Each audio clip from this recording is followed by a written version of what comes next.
موجودہ دور میں امت مسلمہ کے لیے ایک نازک دور ہے، امت کا شرارہ بکھر چکا ہے، اتحاد کی بہت ضرورت ہے۔ یقیناً آپ کی تعلیمات بھی اس حوالے سے ہیں، مگر کیا دوسرے فرقوں کو ٹارگٹ کر کے آپ یہ سمجھتے ہیں کہ امت جڑ سکتی؟ بالکل جی، یہ جڑے گی اسی طریقے سے۔ اس کی وجہ ہے کہ ہم نے فرقوں کی غلط چیزوں کو ٹارگٹ کیا ہے۔ مجھے بتائیں، آپ کہیں گے جی فلاں جگہ پہ ہم نے صفائی کرنی ہے لیکن وہاں سے گندگی کے ڈھیر نہیں اٹھانے، تو صفائی ہو سکتی ہے؟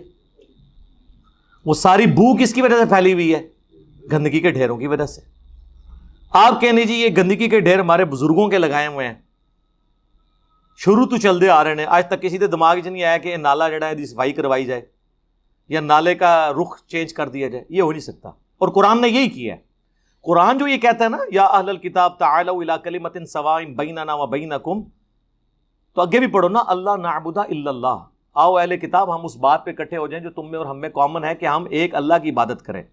کیا قرآن نے کہیں یہ کہا ہے کہ ہم غلط عقیدوں پہ اکٹھے ہو جائیں؟ یہ شرک کو بھی ساتھ لے کے چلیں، ساتھ ہی آیا ہے اللہ نعبد الا اللہ، اور پھر ساتھ کہا ہم ایک دوسرے کو رب نہ مان لیں اللہ کو چھوڑ کر، تو بابوں کی نفی بھی ساتھ آئی ہے۔ اگر اسلام صرف امر بالمعروف ہوتا نا تو آپ کی بات درست ہے، اسلام تو نہی عن المنکر بھی ہے، برائی سے بھی روکنا ہے۔ تو جب تک بابے نہیں مرتے نا جی، وہ بابے جنہوں نے اسلام کا جنازہ نکالنے کی کوشش کی ہے، امت کٹھی نہیں ہوگی۔ ہم نے کٹھی کر دی ہے۔ مجھے بتائیں، اس پلیٹ فارم کے علاوہ دنیا میں کوئی پلیٹ فارم ہے کسی بھی مذہب کا، اسلام کے علاوہ بھی، جہاں پہ سارے مکاتبے فکر کے لوگ کٹھے ہوتے ہوں، ان کے اپنے فرقوں کے،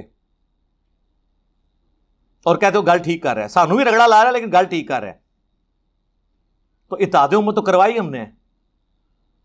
اور دوسری طرف دیکھیں کیسا اتحاد ہوا ہے، اہل حدیثوں کے حق میں بریلوی کلپ چڑھا رہے ہیں، بریلویوں کے حق میں اہل حدیث کلپ چڑھا رہے ہیں، ادھر بھی اتحاد کرا دیا۔ اور کنا کرائیے اتحاد؟ اس تو موٹا اتحاد آج تک ہوا سی، اتنا موٹا اتحاد ہے، ہوں پھٹن والا ہے۔